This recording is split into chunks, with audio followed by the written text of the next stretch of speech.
My name is Niall Woods, or my artist name is Nylophone, which is a stupid name that no one can ever spell, and I really regret picking it, but it's too late now, so I have to stick with it. It's like xylophone, but with an N instead of an X. And you're asking about my upbringing. I'm answering these on the fly, so I haven't prepared any answers, so let me think for 1 second.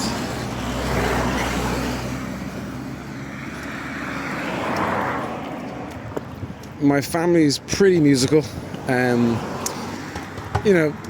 like above average musical or anything, just your standard musical family, but not like genius level maestros or anything like that. Play a few tunes at Christmas. My cousin plays traditional Irish music. My uncle is just works as a musician doing covers on things my whole life. I thought he was very cool when I was younger, so that's probably a big influence. And my dad played the piano. My granny was a keen piano player, so I never really was quite as technically proficient as them. But maybe that was inspirational in me trying to be better or do something different. I don't know. Hope that answers that question. Question 2, my biggest influences.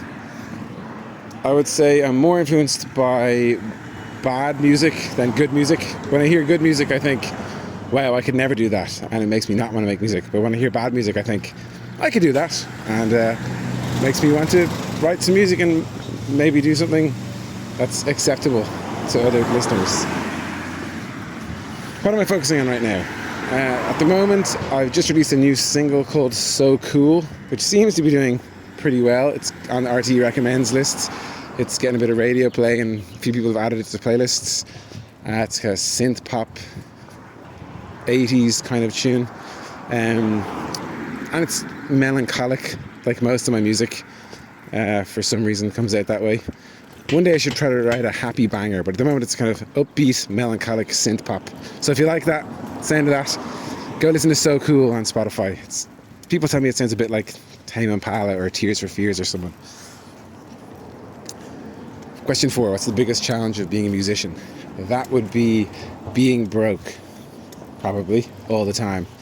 And if you really work as a musician, like I kind of have always worked in cafes to supplement life as a musician. At the moment, my main job is like teaching piano, but I would say the biggest challenge if you're a real working musician is really unsociable hours, no weekends to yourself, working late, all that kind of stuff.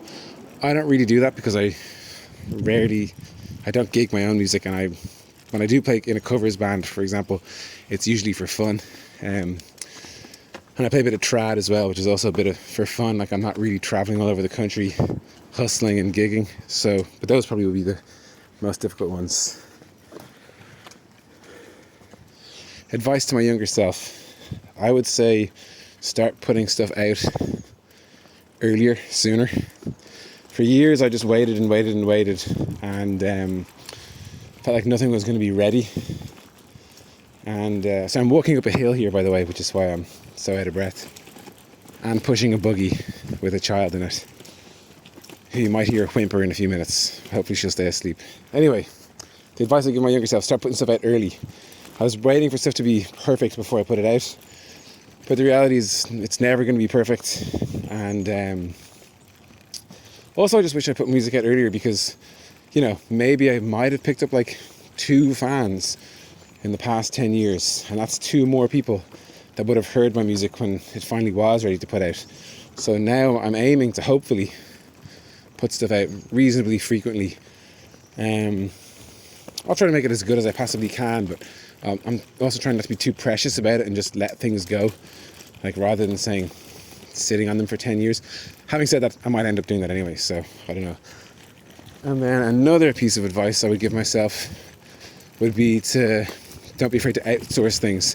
I used to want to do everything myself. I loved Prince when I was younger, and Prince was an amazing musician who can play everything, produce everything, record everything. I wanted to be like him, but it's actually a more efficient use of my time if I have a limited amount of time to make music, to just focus on writing and recording the basics. And then once that's done, rather than spending hours learning how to produce and then producing, it's just more efficient for me to just give that to a producer and say, fix this. This sounds like dirt. Please make it sound palatable.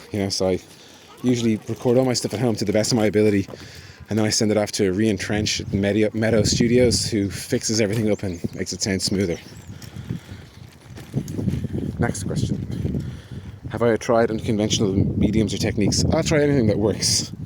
So I'm open to whatever. I've tried it all, Starting with the words, starting with like taking a sound from nature and seeing can you turn it into a melody. Whatever, using, what's that guy? Brian Eno's cards, just whatever works. Just whatever gets the ball rolling. And then I think we're all open to. Okay. How do I prepare a track? I feel like I've already answered that one. I do it as much as I can at home, and then I give it to someone else. I just send it via email. I find it very stressful in the studio to be in there wasting time and money and trying to get the perfect take on the spot. So I do as much as I can at home and then just send it off and hope for the best. What's the best reaction someone said? The thing that has really made me feel good has been hearing John Creedon give my music praise, because I really like his radio show, and so do my friends. And it's nice to hear someone whose taste you admire say that they like your music. It's a great feeling. What do I hope people will take away? I don't know. What do I hope people will take away from my music? I hope they enjoy it. I hope it's I hope it's nourishing in some way. I hope it makes their world a little nicer, and they enjoy the melodies and the words rattling around their head somewhere, hopefully. And the last question, upcoming events. I don't have any gigs lined up, but hoping to do them soon. So watch this space. If you want to follow me somewhere, it's Nylophone on Spotify. That's like xylophone but with an X. Or Nylophonic on Instagram. You'll find Nylophone as well. My name is Niall Woods, so if you Google that, you'll probably find my music stuff as well. The usual, Nylophone, Twitter, yada yada yada. Cool. Thanks so much for having me on, Stan, and I hope this recording is usable. See ya.